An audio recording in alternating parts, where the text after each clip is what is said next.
that South Africa belongs to all who live in it, and that white people are visitors. You arrived here as settlers in 1652. It's a historical fact. And you were using South Africa as a refreshment station. You were not here to settle. You were passing. Because of our Africanness and the spirit of Ubuntu, we have embraced you and we have shared our land with you. And we have accepted that you have naturalized in this country. But it doesn't change the fact that you came here as a visitor. So let me ask you that, let's clarify that. Yes. You accept that there are many people in South Africa, black and white, Indian colors, Chinese, who came to South Africa from another country at some point? Not blacks. Not blacks. We came from one country called Africa. Huh? I understand. So the claim is that anyone who is on the continent of Africa belongs in South Africa. Is that correct? Was not a visitor. No. South Africa is Africa. We are one country called Africa. This South Africa you are talking about was imposed on us. So we didn't come from anywhere. Speak for yourself. We didn't come from anywhere. There's no African who came from anywhere. We came from here. I mean, my Lord, I cannot come from the second bedroom in this house, and then I find you in another bedroom in the same house, and then you say I came from somewhere. In the same house. I didn't come from somewhere. I was sleeping on the other side. We're here. So, we are not visitors. We didn't come from anywhere. This is our continent. So in other words, someone who was born in Egypt, Nigeria, Malawi, Botswana, Zimbabwe, none of those people are visitors for South Africa. They belong here. It's their home. Where Nigerians, Ghanaians, Mozambicans, Zimbabweans, when they are here, they are at home. They should not even for a second doubt themselves. This is our home. Let me ask you this then. Your party has recently engaged in a campaign where you've gone to restaurant owners and you're asking to produce lists of who works with them and to say you have a certain number of people who are not South Africans and a certain number of people who are South Africans, and we want you to change those numbers. Now, how do you reconcile what you just told us, which is that all people who are born in Africa are part of one house, but you want to say these people are different and they should be fired from the restaurants they work in, they should be replaced with real South Africans? How do you reconcile? We've never said fired. So when you are in a court before my Lord, don't misrepresent facts. Nowhere have we ever said fire anyone. So we shouldn't lie. Please. My Lord, before we go to the continent, here in South Africa, if you get a job or a tender to go and do a road in Soweto, you are required to hire 30% or so of locals of Soweto. Yet you are a South African of Soweto. You are required to subcontract a certain percentage of people from Soweto. So because the locals at that space should not feel excluded, they should embrace the project, they should feel they must welcome the project and they must protect it as their own.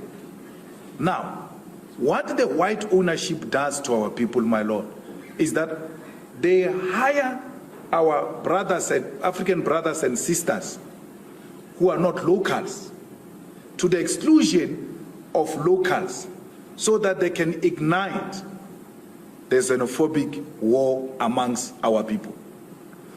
They want to thrive, which is what made you survive, divide and rule. You are dividing us by hiring some of us. I'm a South African.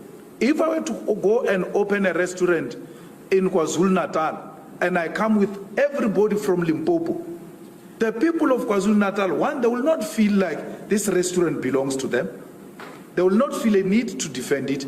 because I just impose people from the other side to them. They need to be involved for them to know that this belongs to them. But it doesn't make the Limpopo people less South African or less home because I said you must be mixed with the people from KZN since our project is in KZN. It doesn't make it lesser home because I said so. No, I am saying the unity of Africa must start from the shop floor. Zimbabwean, Mozambican, Nigerian, South Africans, come, let's work together on the same floor. Mozambican, Zimbabwean, let's go to school together. Let's grow up together and know each other so that by the time we defeat these colonial borders, we already have embraced each other and we don't start from scratch. So that's what we're doing. It's in line with what we're saying. We're saying Africa is one, and let one Africa be seen at Cream Restaurant. We're not going to allow the bosses to divide our people by excluding others. So if there is a shop, my Lord, that says here we don't hire Zimbabweans, I will go there and fight with them and say, why would you say that? Why do you classify our people and want to isolate them? It will be a wrong practice. So we are starting, and which is what is offensive.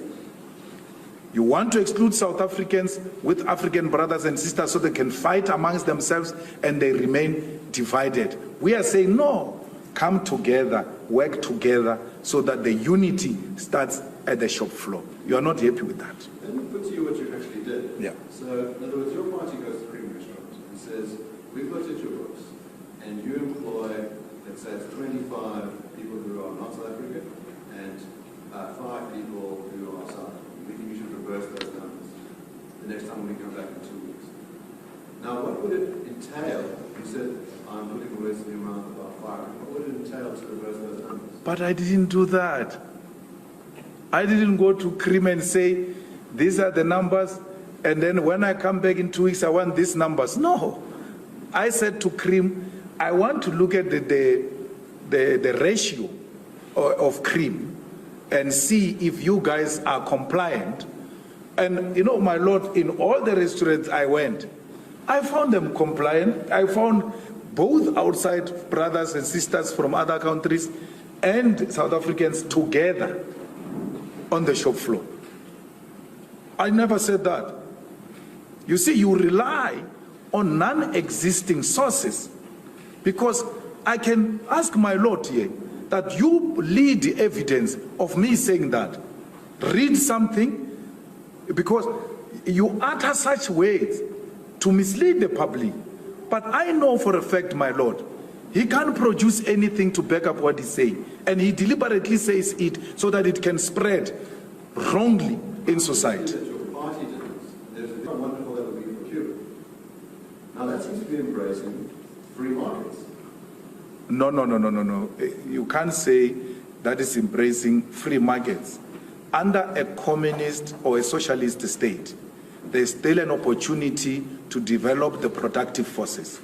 You have a responsibility to grow your economy. And we know that we exist in a globe today. And for any economy, for it to survive, you require the like-minded forces, even if they are not found in your country, to come and work with you to develop the productive forces. Let's take, for instance, Cuba. What makes Cuba a free market state if it takes a decision to trade with a communist China? How is that free market? Because the two communist economies are working together to develop their own productive forces. So let's try and clarify what your idea is. When you say you want to lift the embargo, if communist countries trade with each other, in other words, the state owns the resources of the one country, the state owns the resources of the other, yes, they should be free to trade goods between each other. They will work together to make sure that they grow the economy of their own countries. Now, so in a socialist communist state, there is no preoccupation with the so-called trade. Because in a capitalist society, that's what preoccupies your mouth. You're obsessed with trade, you're obsessed with profit. So in this context, we are obsessed with development of productive forces for the benefit of all. So trade encourages individualism, where individuals will have to thrive even above the state they belong to. We don't subscribe to that. We subscribe for the common good for all. Let's talk about that. So, from what I understand, the nature of communism, the nature of the manifesto is to say that the state must be the ultimate authority. Yes. And the state must be the ultimate custodian. Now, is it of just land or of other property as well? No, land. We own land. Yes, and that which is on top of the land belongs to you. But for you to develop that on top of our land, you will have to come and explain that here, I want to open an industry. And then we'll say to you, you cannot open an industry here because this is an agricultural land. For security, for food security, we think there are areas that are allocated for such purpose and then relocate to an appropriate place for what you want to do. That belongs to you. It doesn't belong to the state. But the state ownership of the land then gives our people an opportunity to equally participate in the economy of South Africa.